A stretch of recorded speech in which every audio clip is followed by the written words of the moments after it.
Salut tout le monde, j'espère que vous allez bien. Très content de vous retrouver pour une nouvelle vidéo dans laquelle on va parler foot et surtout des 5 grands championnats. Je vous avoue que j'ai eu l'idée de faire cette vidéo aujourd'hui, jeudi, dans l'après-midi, parce que je me suis rendu compte qu'il y avait pas mal de bons matchs ce week-end. Et si vous êtes comme moi et vous ne saviez pas qu'il y avait des bons matchs ce week-end, ben voilà, cette vidéo est faite pour ça. C'est juste pour vous dire, regardez, dans les 5 grands championnats, il y a ça qui est intéressant. Je vous explique pourquoi, il faut regarder. Et puis voilà, c'est tout, c'est juste un but informatif. Mais malheureusement, comme j'ai eu l'idée aujourd'hui, jeudi, il va falloir que je fasse l'édit de la vidéo très rapidement, donc du coup pendant la nuit là et demain matin et après-midi. J'espère que ça sortira à temps, parce qu'il y a un des matchs dont je vais parler qui est demain, vendredi. Donc voilà, je croise les doigts, sinon au pire je la sortirai un petit peu après. Ce match là, c'est pas grave.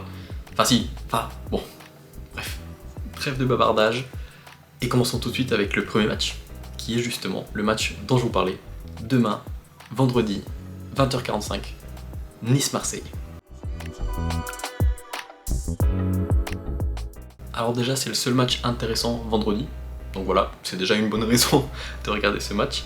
Et ensuite, Marseille est deuxième de Ligue 1, ils sont pas loin du PSG, Nice est 9ème, et ils sont plutôt dans des dynamiques assez intéressantes. Nice était sur une bonne dynamique plutôt, jusqu'en octobre en tout cas. Ils avaient enchaîné un nul à Monaco, une victoire face à Lyon, une victoire face à Rennes à la maison, et puis une victoire face à Lille, ce qui était plutôt du coup vraiment encourageant. Malheureusement, le mois de novembre est arrivé et ça a commencé à être un petit peu plus compliqué en novembre. Défaite à Paris, défaite face à Metz, celle-là elle fait mal, et puis cette défaite aussi face à Fribourg en Europa League. Voilà, ça va un petit peu moins bien de leur côté. Marseille, ça va mieux de leur côté, mais c'est toujours un petit peu contrasté. On en a déjà parlé lors des previews Ligue des Champions, mais là, ils ont raté à pas mal de reprises le fait de pouvoir prendre la tête du championnat face au PSG. Ils ont raté le coche à 2-3 reprises. Il y a eu quelques petites contre-performances, notamment le nul face à Angers. Ça, c'est vraiment dommage. Et cette défaite face à Lens. Surtout que Lens est un concurrent sérieux pour la deuxième place, honnêtement, je le pense vraiment. Ils sont en très bonne forme et du coup, voilà, Marseille a perdu contre Lens.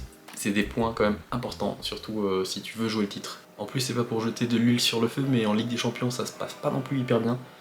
Pas mal de défaites, surtout quelques performances un peu douteuses.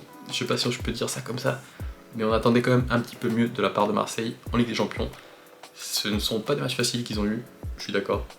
Mais voilà, franchement, ils pourraient et ils devraient même être à au moins une victoire, et pourquoi pas deux. Mais en Ligue 1, Marseille peut encore une fois prendre la tête provisoire du championnat, en attendant le match de Paris de samedi évidemment. Mais ça va pas être facile, parce que ils ont le match de Ligue des Champions mardi prochain. Et ça, dans la tête, c'est très important, parce que c'est peut-être le match de la dernière chance pour Marseille en Champions League. Comme je l'ai dit, ils ont enchaîné pas mal de défaites. Là, c'est vraiment le moment ou jamais pour mettre des points. Donc voilà, ça peut être un match un peu piège juste avant, un match très important en Ligue des Champions. Donc attention à Marseille. Mais par contre, une bonne nouvelle, c'est le retour de Balerdi, qui devrait être là pour ce match, tout comme Nadir, Kondogbia et Wea. Voilà, ça c'est plutôt une bonne nouvelle pour Marseille. Et de son côté, Nice doit vraiment essayer de s'imposer pour ne pas être distancé d'ores et déjà de cette course pour l'Europe. Ça reste un très bon effectif Nice, on va pas se mentir, et du coup c'est un effectif qui doit régulièrement se qualifier en Europe. Il faut qu'ils fassent ça cette année. De quoi? Ah, ils sont déjà en Europe? Ils jouent l'Europa League? Mais pourtant j'ai pas vu de notif avec leur victoire ou... Ah, ils ont fait que perdre. Ah, bon, désolé.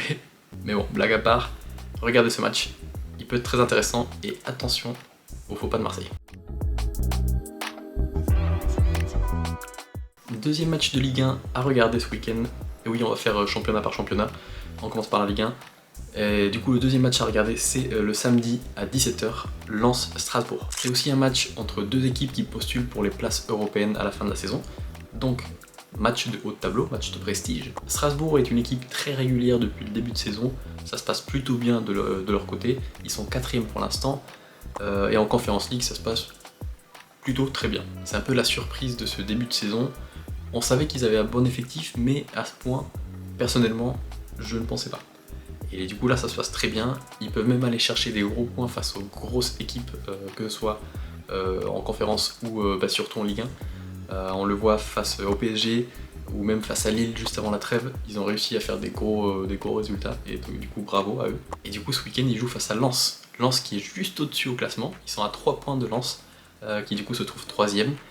Et donc du coup en cas de victoire samedi, ben voilà, ils les rattrapent en termes de points. Lens justement sont très chauds en ce moment, ils ont un très bon momentum. On va voir si la trêve ne le coupe pas un petit peu, j'espère pas pour eux parce que franchement c'est une très belle équipe à voir jouer, très intéressante, des beaux principes de jeu. Et mis à part la défaite face à Metz, ils enchaînent quand même beaucoup de victoires. Si vous voulez des chiffres, depuis cette défaite face au PSG, c'est 8 matchs, 6 victoires, 1 nul et 1 défaite. Donc pour une équipe que personnellement je ne voyais pas forcément jouer le top 7 cette année, c'est très costaud. Et d'ailleurs c'est à noter qu'ils ont le même nombre de points que Marseille. Donc du coup ils peuvent aussi prendre la tête provisoire du championnat si Marseille ne s'impose pas le vendredi. Voilà. Donc on pourrait potentiellement avoir un leader un peu inattendu à la fin de ce week-end. En plus faites pas genre, samedi 17h, il n'y a absolument rien à faire. Donc si vous pouvez, regardez ce match. Voilà. Troisième et dernier match de Ligue 1, je vous promets c'est le dernier, c'est aussi le samedi, et c'est à 19h cette fois-ci, c'est Rennes-Monaco. Sur le papier, vous voyez que le 8ème reçoit le 6ème, vous vous dites, ouais, bon, je vais pas regarder ça, c'est pas intéressant. Et je vous comprends. Mais par contre, c'est Rennes face à Monaco. C'est deux équipes de prestige en Ligue 1, deux gros effectifs, deux équipes avec beaucoup d'argent, qui investissent beaucoup, et deux équipes qui devraient se trouver plus haut dans le classement. C'est encore une fois un choc de Ligue 1, et deux équipes qui prétendent une place pour la Champions League. Et ce qui est intéressant, c'est que je trouve que ce sont deux équipes assez similaires, dans le sens où elles sont imparfaites. Les deux sont imparfaites, on attend un petit peu mieux des deux équipes. Elles sont pas là où elles devraient être. Et voilà, ça c'est si on se base surtout sur leur effectif intrinsèque. Mais la raison principale pour laquelle je vous recommande ce match, c'est surtout qu'on nous dit que Pogba va enfin faire son retour sur les terrains après 26 mois d'absence. Il pourrait jouer face à Rennes ce week-end. Bon, on va pas se mentir, je pense qu'il va jouer peu de temps. S'il joue, il jouera peu de temps. Mais c'est quand même un moment d'histoire qu'on est en train de vivre et je pense qu'il faut pas rater ça. Le seul problème de cette rencontre, c'est l'heure à laquelle il se joue. Parce qu'il y a pas mal de concurrence et notamment un match très important et très intéressant. Évidemment, je parle de ce Newcastle-Man City. Parce que oui, ce match-là est un de nos deux matchs à regarder ce week-end en Première Ligue. Un des deux matchs les plus intéressants, même un des matchs les plus intéressants de tout le week-end. C'est samedi à 18h30, donc voilà, juste avant ce Rennes-Monaco. Voilà quoi, j'ai même pas besoin d'en dire beaucoup, vous avez les noms, vous avez besoin de quoi de plus. City est en très grande forme en ce moment, ils sont sur 4 victoires de suite, dont Dortmund 4-1 à la maison, et Liverpool aussi à la maison 3-0. Ils sont méchants. Pour moi, ils sont dans le top 4 des meilleures équipes actuelles. Ils me font très peur, je vais pas vous mentir. Et Haaland me fait très peur aussi. Le gars est redevenu, enfin il a toujours été, mais il est redevenu cette machine à but qui fait peur. Il est sur 19 buts cette saison en 15 matchs. 19 en 15 matchs. 5 en LDC, 14 en Première Ligue. Et le deuxième en Première Ligue est à 8. Si c'est pas une folie comme stat, waouh, il est trop chaud. Newcastle de leur côté, ils vont pas si bien que ça. Ils sont 14e pour l'instant en Première Ligue. Ils restent sur 2 défaites de suite d'ailleurs, ce qui fait quand même beaucoup de mal en termes de points. West Ham et Brentford. Donc c'est pas des monstres absolus. Mais par contre, avant ça, ils avaient réussi à battre l'Athletic Club en LDC et Tottenham en Cup. Donc tu te rends compte qu'ils sont quand même capables de battre les grosses équipes et qu'ils choisissent peut-être un petit peu leur match. En gros, ils sont capables de hausser le niveau quand il y a vraiment de l'enjeu. D'ailleurs, s'ils sont capables de choisir un peu leur match comme ça veut dire que derrière, il y a de la ressource. Ils pourraient pas s'ils n'avaient pas l'effectif pour. Et un autre exemple d'ailleurs, c'est en LDC, ça se passe très bien, ils ont 3 victoires en 4 matchs. Donc voilà, les gars, ils peuvent le faire. Et un dernier argument en faveur de Newcastle, c'est que ça se joue à St James Park. On sait que l'ambiance là-bas est très particulière, c'est jamais facile d'avoir un déplacement là-bas. Donc pour City, en fait, c'est possible que ce soit pas aussi simple que ça peut y paraître. Voilà, même s'ils sont en très grande forme, jouer à Newcastle, c'est jamais facile. Et un facteur important aussi dont j'ai pas encore parlé pour ce match, qui peut beaucoup jouer en faveur de l'un ou de l'autre, c'est la LDC. Les deux équipes jouent la semaine prochaine en Ligue des Champions. Aucun des deux joue un vrai mastodonte, mais voilà, ça peut quand même trotter un petit peu dans les têtes, même si je pense que les deux équipes joueront avec les titulaires. Je suis quasiment sûr à 100%. En plus, en PL, on le sait, généralement c'est pas le genre de championnat et c'est pas le genre d'équipe qui font tourner avant un match de Ligue des Champions. Eux, ils y vont, c'est la baston. Deuxième match de PL à ne pas rater, c'est évidemment ce Arsenal-Tottenham, dimanche à 17h30. Je vous le dis, pour moi c'est le deuxième match, ou l'un des deux matchs les plus importants et les plus intéressants, surtout les plus intéressants de ce week-end. Le deuxième n'est pas encore passé. On a d'un côté le leader incontestable de PL en ce moment, avec Arsenal, face à l'un des outsiders les plus sérieux qu'il peut y avoir cette saison en PL. Arsenal en ce moment, c'est peut-être la meilleure équipe du monde, avec le Bayern. On va dire c'est en tout cas une des deux meilleures équipes du monde en ce moment, ça c'est quasiment sûr. Mis à part le nul face à Sunderland juste avant la trêve, ils restaient sur 10 victoires consécutives, évidemment. Ils ont une défense imperméable, clairement la meilleure d'Europe et de loin, et ils ont une attaque qui marche de mieux en mieux. Même si Gyökeres s'est blessé il y a quelques semaines, l'attaque elle est quand même de plus en plus fluide, et c'est exactement ce qui manquait à Arsenal pour prétendre vraiment à être une des meilleures équipes du monde. En plus, en parlant de Gyökeres justement, Gyökeres devrait être de retour pour ce match. Ça c'est quand même une très très bonne nouvelle, parce que même si je pense qu'il ne sera pas titulaire, il sera sûrement remplaçant, mais peut faire beaucoup de bien en sortie de banc pour débloquer pourquoi pas la situation en fin de match. Un petit but comme ça à la Gyökeres justement, c'est toujours quelque chose de positif de l'avoir. Et du côté de Tottenham, contrairement à Arsenal, c'est un peu plus irrégulier. Ils sont pas vraiment trop en forme en ce moment. Ils restent sur 2 défaites, donc Newcastle et Chelsea, et sur un nul face à United, en tout cas en PL. Et en plus, si leur forme n'est pas forcément très positive en ce moment, il y a une grosse mauvaise nouvelle qui est arrivée pendant la trêve là, c'est que Pape Matar Sarr s'est blessé avec le Sénégal, et on va dire que sa titularisation est très compromise. Il sera sûrement pas apte pour le match. Après, Tottenham, comme je l'ai dit, c'est très irrégulier. Donc, à tout moment, ça fonctionne. On sait pas trop pourquoi. Sursaut d'orgueil, de reprise de confiance. On sait pas trop pourquoi, mais ça peut marcher. Donc, faut toujours faire attention à Tottenham. Et puis, donnée importante, comme je l'ai dit pour le duel de City, là, c'est deux équipes qui aussi jouent la LDC la semaine prochaine. Mais cette fois-ci, les deux jouent de mastodontes. Cette fois-ci, oui. Arsenal joue face au Bayern, donc les deux meilleures équipes d'Europe qui se rencontrent. Et du côté de Tottenham, ça joue le PSG. C'est chaud. Et ça, c'est quelque chose qui peut vraiment changer la donne, surtout dans la tête des joueurs et des entraîneurs.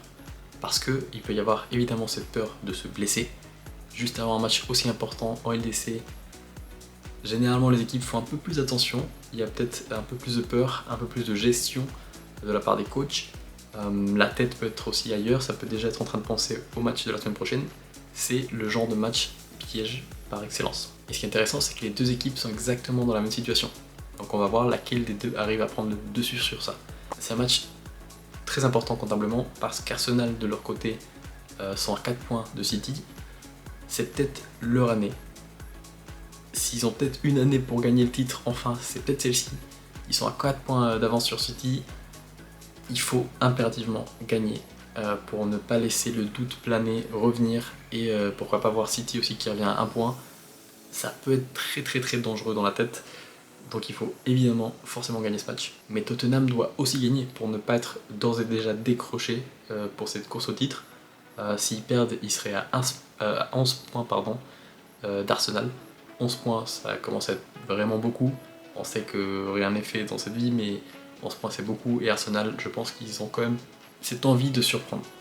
Et je pense que c'est vraiment un outsider intéressant, et ça peut être compliqué pour eux s'ils se font dégager de la course dès maintenant. Surtout que le classement est en ce moment très stack, genre il y a 5 ou 6 équipes qui se tiennent en 1 point, Donc Tottenham, s'ils perdent, ils peuvent voir justement 5 ou 6 équipes leur passer devant comme ça d'un coup en un week-end. Ok, maintenant on fait un tour très rapide en Liga. Il y a un seul match que je trouve intéressant ce week-end, c'est ce Barcelone Athletic Club. C'est un match qui se joue le samedi à 16h15, horaire assez atypique, mais pourquoi pas. En tout cas, c'est pas un match de fou comme ça, parce que l'Athletic Club ne va pas aussi bien que les années précédentes. On sait que l'Athletic Club, c'est souvent l'équipe qui finit 4ème, qui va challenger un petit peu Atlético des fois pour la 3ème place. Cette année, c'est un peu plus compliqué, mais ça reste un match qui peut être bourbier et qui ne va pas être si facile que ça pour le Barça. Parce que Barça ne doit surtout pas laisser filer le Real, et parce que là, ils sont 2ème à 3 points du Real. S'ils se prennent les pieds dans le tapis, le Real peut potentiellement passer à 6 points.